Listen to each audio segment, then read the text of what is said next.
Hey, welcome back to Huff Daddy Barbecue. So today we're going to be taking a really interesting twist on a comfort food classic from the South. We are going to be making smoked, then chicken fried filet mignon. Yep, a beef tenderloin filet. I'm going to take it and smoke it on the smoker, keeping it as cold as possible because we're really just trying to get that smoked flavor.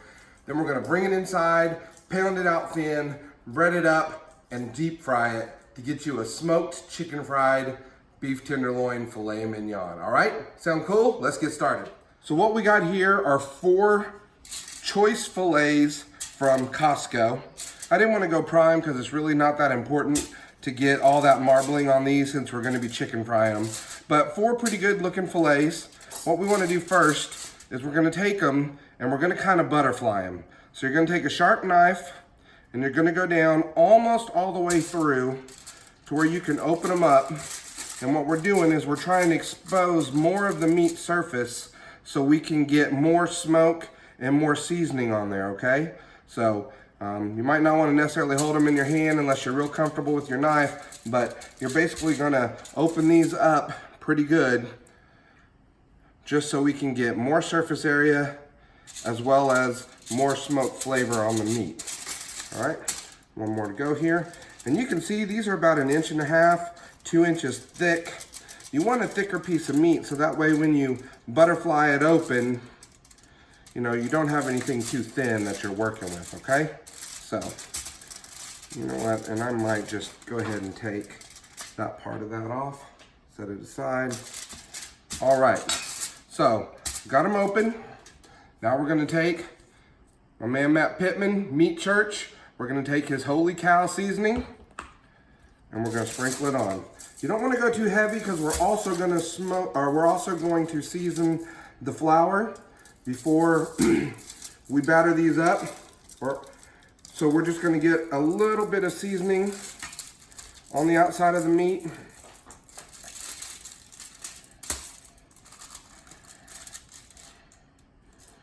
And don't worry about any of the ridges there.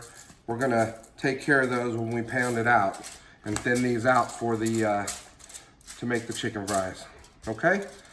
Those look pretty good. All right. So now here's what we're gonna do.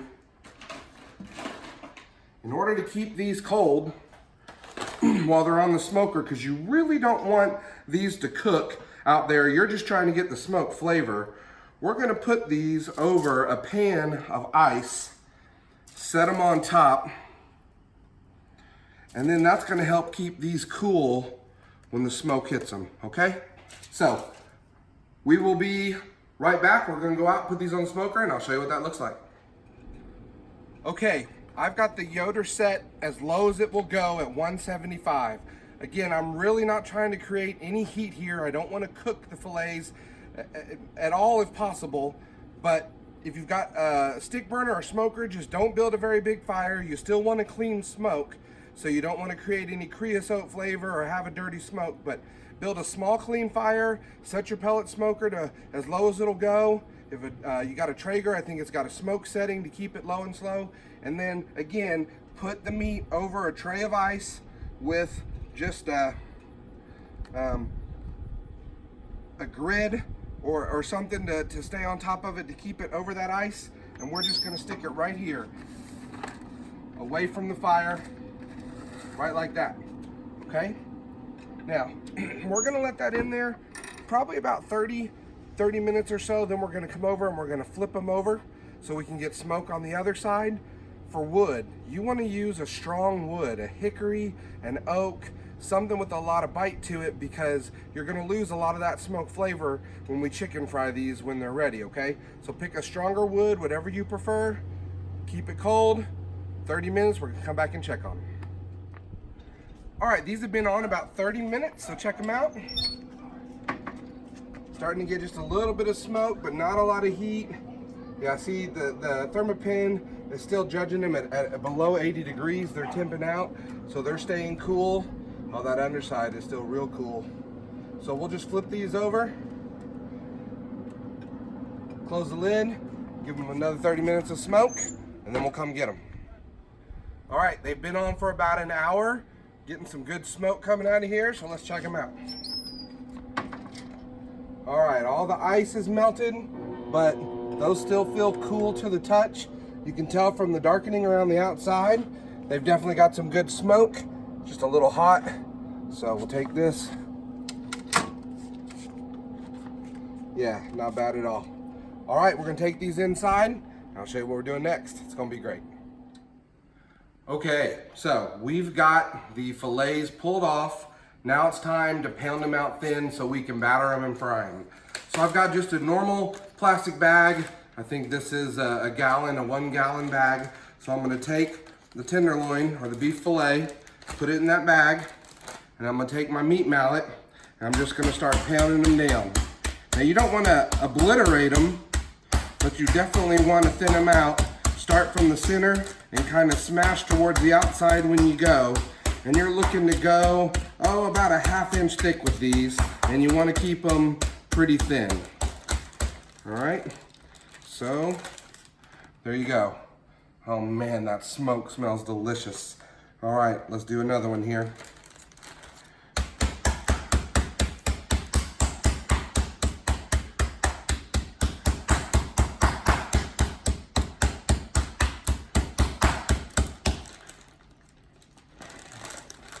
Pretty simple, right? Just nice and thin. Okay, I'm gonna do the other two, and then I'm gonna set up the breading station. So when I come back, you'll see what they're gonna look like when we go in the fryer. All right, I am telling you, these smell amazing with the smoke. You can see the dark smoke around the edge, but it's still, plenty cool and uncooked in the middle. So now I've got a breading station set up. What I have here is just regular all-purpose flour with quite a bit of meat church seasoning in it, that holy cow, to give it that extra flavor. And then I've got 1 egg for each steak, so 4 eggs in here. And this part's really important. You need to keep 1 dry hand and 1 wet hand so you don't get all clumpy, all right? So first thing we're gonna do is take the filet and we're gonna go into the flour with the dry hand. That gives it something to stick to. Shake off the excess, then into the egg. Then take the other hand, which will be your wet hand. Make sure it's got a good coating of egg on the outside.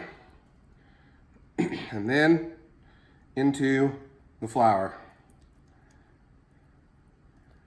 Now you can come back with your dry hand.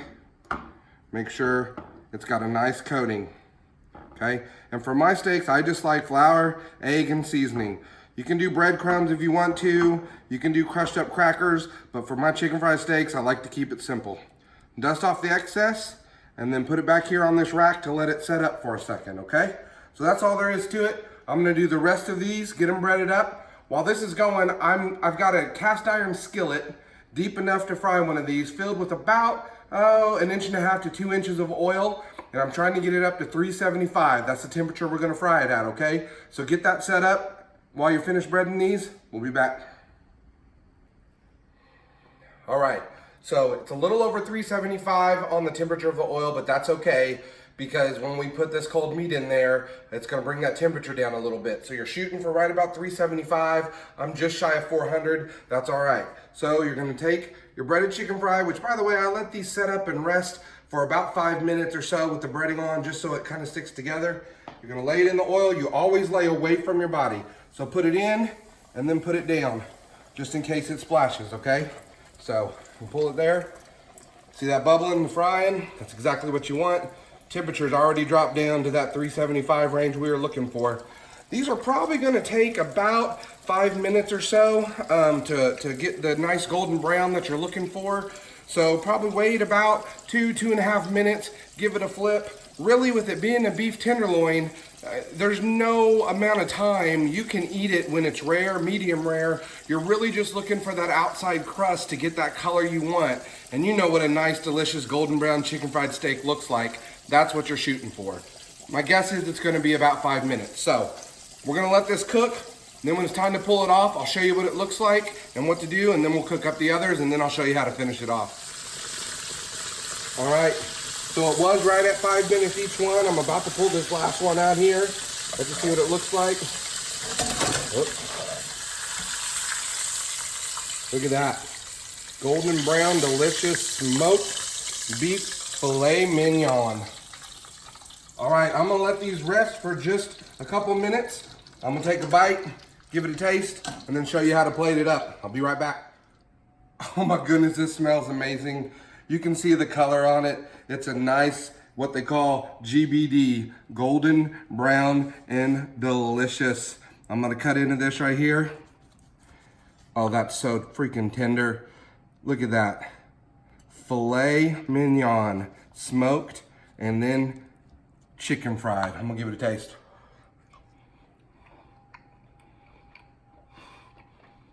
Wow, you can really get that smoked flavor because you use that hardwood, like a hickory or an oak or a mesquite. It's so tender. I mean, it's a filet mignon, right? And then you got it country fried. Are you kidding me? Oh, that's delicious. All right, let me show you how you're gonna plate this up. What I've made are some red skin mashed potatoes here. I've got some brown sugar and bacon green beans. And then I'm gonna top this off with some jalapeno and roasted garlic gravy that I made. Put this right over the top. Oh, and you know I gotta get some on those mashed potatoes too, right? Look at that. How'd you like to make that for dinner? Talk about comfort food. Hey guys, thanks for watching. I really appreciate it. Subscribe to my channel if you don't mind. Make sure you catch all my latest videos. Tell your friends about it. So there goes the food. I gotta get to eating, guys. I apologize. I'm gonna catch you next time.